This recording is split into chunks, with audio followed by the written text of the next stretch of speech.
Il y avait quelqu'un qui a dit que je peux pas jouer aux poupées, et après j'ai pleuré. Bienvenue sur Papatriarcat. Je suis ravi de vous recevoir sur ce format appelé Réponse, tout simplement parce qu'en fait je vais répondre à un message audio qu'on m'a laissé via l'outil SpeakPipe. Je vous laisse le lien en descriptif de cet épisode. N'hésitez pas, vous avez 5 minutes pour donner votre avis. Alors quelque chose de positif, constructif, ou tout simplement pour dire que vous n'êtes pas d'accord sur un épisode, c'est tout à fait ok. L'idée c'est de pouvoir échanger ensemble avec de la nuance, c'est pour ça que 5 minutes ça permet de construire un argument, et surtout moi de pouvoir vous répondre derrière, afin d'enrichir un petit peu plus le débat que ceux qu'on peut trouver sur les réseaux sociaux. Je remercie d'avance toutes les personnes qui ont participé à enrichir la réflexion sur nos sujets, et nous allons pouvoir tout de suite commencer cet épisode. Aujourd'hui, j'ai le plaisir de répondre à Coralie qui donne son avis sur plusieurs points. Merci beaucoup Coralie pour ton message, je te laisse la parole et je te réponds juste après. Bonjour Cédric. En ce moment, tu fais beaucoup la publicité pour SpeakPipe, alors je profite de ce moyen que tu mets à notre disposition pour te laisser un rapide message. L'utilisation d'ingénieuse comme féminin d'ingénieur me crispe. A priori, ingénieur vient du latin, ingénieur, et il serait donc beaucoup plus logique qu'il fasse son féminin en E, comme majeur ou mineur. Sinon, je te remercie pour tout ton travail. Au passage, je serais carrément intéressée par des débats contradictoires avec des personnes qui ne partagent pas tes opinions ou des personnages politiques, même si je comprends totalement tes réticences. Dernière chose, je t'ai trouvé un peu agressif dans ton épisode de réponse à Audrey sur la culpabilité, ce qui n'est pas très encourageant pour te laisser des messages critiques. D'autant que j'ai trouvé que les arguments d'Audrey étaient pertinents et nuancés. Je pense que tu essaies de ne pas être culpabilisant dans ton podcast, mais c'est vrai que certaines phrases d'Héloïse Junier pouvaient l'être. On sent d'ailleurs plusieurs fois dans l'épisode que tu n'es pas complètement d'accord avec elle.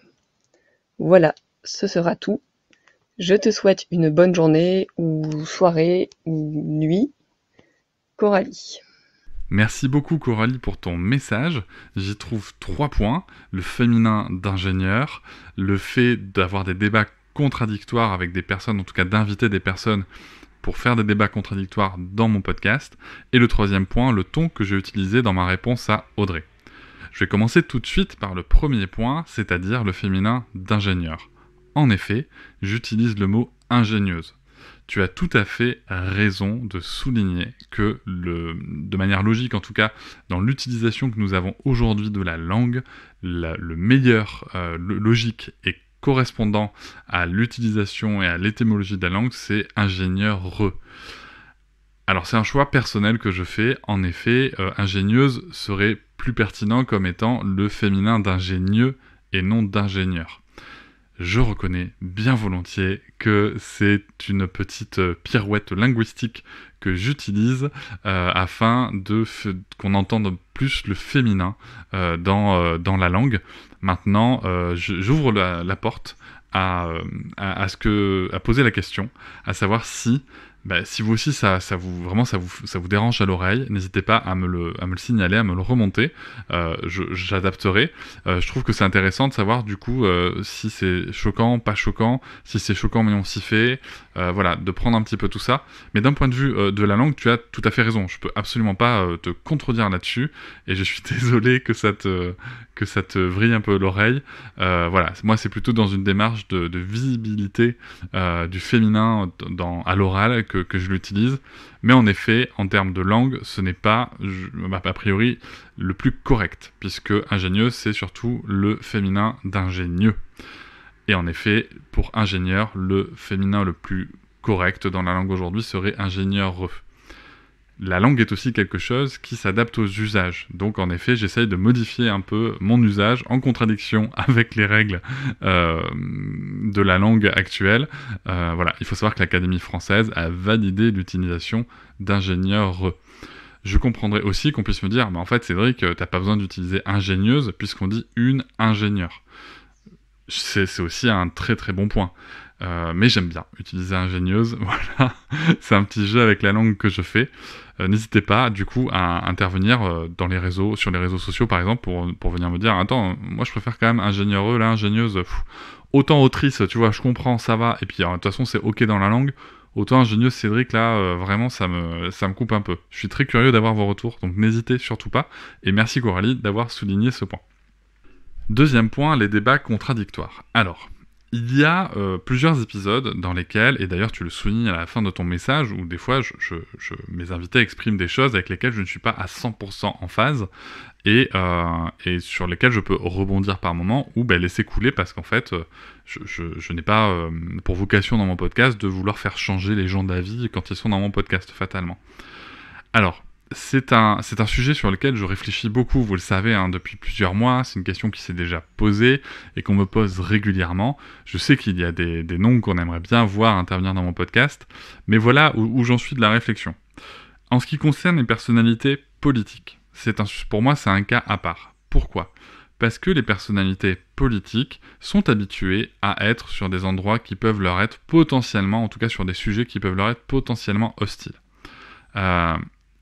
J'ai pas encore pris de décision. Par exemple, il y a des gens que j'aimerais vraiment avoir dans le podcast soit pour qu'ils racontent un petit peu leur vie de famille par rapport à leur situation politique, mais aussi des fois sur des débats d'idées. Et en même temps, ce sont des gens avec qui je peux avoir des points de désaccord, mais des points de désaccord très forts. Prenons par exemple quelqu'un, alors je vais pas citer de nom, mais quelqu'un qui par exemple a vraiment milité plutôt pour l'interdiction de l'IEF, mais que j'ai plein d'autres points d'accord à part ça avec cette personne, il y a une part de moi qui n'arrive pas à me dire que je vais pas lui rentrer dedans, et c'est très difficile. Du coup, je pense que cette position serait sûrement plus intéressante en étant autour d'une table où je ne suis pas l'hôte du podcast, parce qu'en fait ça m'embête aussi beaucoup de faire venir des gens sur un terrain qui pourraient distinguer comme leur étant hostile, même si j'essaye au maximum de rester dans une certaine neutralité, si j'aperçois que vraiment je pense pas comme la personne en face de moi, je reste humain, donc c'est vraiment pas facile, surtout quand cette personne a pu tenir des propos difficiles. Donc peut-être qu'il faut vraiment que je choisisse bien les gens avec qui c'est possible. Du coup, j'ouvre la porte là aussi. Si vous avez des idées de personnes, si vous voulez soumettre des noms de personnes qui vous intéresseraient d'avoir dans mon podcast et qui seraient aussi potentiellement intéressées, n'hésitez pas à venir me voir sur les réseaux sociaux en me disant « Tiens, j'ai écouté ta réponse à Coralie et moi je pense que telle personne, ça serait vraiment chouette par rapport à tel sujet, que tu puisses la voir ». Sachant aussi que, attention, il y a des personnes clairement où je ne souhaite pas spécialement donner de visibilité. Je pense par exemple, et je l'assume pleinement, aux propos, aux propos d'extrême droite, visant, je ne sais pas, par exemple, la Manif pour tous ne sera pas invitée dans mon podcast. Voilà, je vous le dis. C'est trop, c'est politiquement trop éloigné de moi. Voilà, c'est clairement. Donc voilà, mais je sais que si vous me suivez, vous connaissez quand même un petit peu les nuances dans lesquelles je peux aller, et je pense qu'il est important d'écouter les gens avec qui on n'est pas d'accord, puisqu'on n'est jamais à 100% d'accord avec quelqu'un. Donc n'hésitez pas à me souffler des noms si vous le souhaitez, et si vous êtes vous-même une personne qui est en contradiction et qui est experte sur son sujet, n'hésitez pas à venir me voir et à me solliciter. Je suis toujours ouvert à la discussion. Le dernier point, c'était le ton que j'ai utilisé pour répondre à Audrey. Alors, je t'avoue que quand j'ai entendu ton message, je me suis dit « Ah bon ?»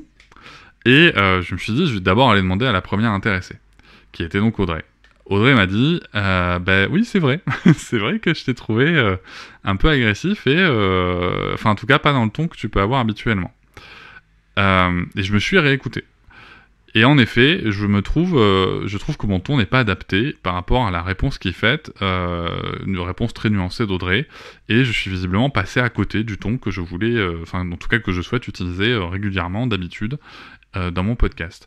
Alors je ne sais pas, je me rappelle pas en toute sincérité de ce qui s'est passé ce jour-là. Peut-être que je vais pas lancer un truc, mais peut-être que ma belle-mère m'a saoulé ce jour-là, je ne sais pas, vraiment je me rappelle pas, ce qui fait que j'ai pu avoir ce ton-là à un moment. Peut-être que j'ai pu je ne sais pas, peut-être que ça m'a saoulé, je ne sais pas, vraiment je me rappelle pas, mais je reste humain. Voilà, par contre, en étant humain, je reste aussi ouvert au fait qu'on me dise tiens là tu vois t'étais à côté, et de le reconnaître. Donc je le reconnais très facilement. Et en effet, j'ai reconnu dans la réponse en effet qu'on avait utilisé des éléments de langage qui sont pas habituels, avec beaucoup de il faut que j'utilise peu ou rarement, mais dans lesquels je tombe aussi des fois. Mais en effet, le ton était pas génial par rapport à ce que je fais d'habitude, et je comprends que ça soit pas très engageant pour venir amener une réponse en contradiction. Je vais donc y veiller dans les réponses à venir, et je l'espère sur celle-ci. Voilà, merci beaucoup de l'avoir souligné, je pense que c'est important, et c'était un point très très pertinent qui fera évoluer justement les échanges dans le bon sens sur ces sujets-là, qui sont quand même toujours des moments un petit peu délicats, et où vous faites la démarche de venir prendre le micro pour exprimer une contradiction, et en effet si vous êtes mal reçu, c'est plutôt bof quoi. Ça je l'entends totalement, donc je ferai le nécessaire pour que ça ne soit plus le cas, tout en gardant à l'esprit que je fais de mon mieux et que des fois je me rate comme tout le monde. Merci beaucoup à toi Coralie pour ton message, pour ta démarche. C'est pas évident de prendre le micro dans un podcast avec des milliers de personnes qui peuvent écouter pour venir en plus amener un petit peu de contradiction. Donc merci beaucoup de l'avoir fait, ça me semble important et essentiel. Et je suis ravi de pouvoir avancer avec mon auditoire comme ça, avec ce moyen d'échange qu'est SpeakPipe. Et je continuerai en effet de vous inviter à réagir. Je pense qu'on tient là un vrai outil pour pouvoir se parler et surtout partager nos échanges de la manière la plus nuancée possible. Et je précise d'ailleurs que si 5 minutes c'était pas assez suffisant, vous pouvez enregistrer plusieurs messages sur l'outil SpeakPipe, n'hésitez pas.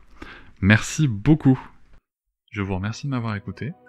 Je vous invite à vous abonner, et nous pouvons aussi nous retrouver sur Facebook, Instagram et sur le blog papatriarca.fr. À bientôt.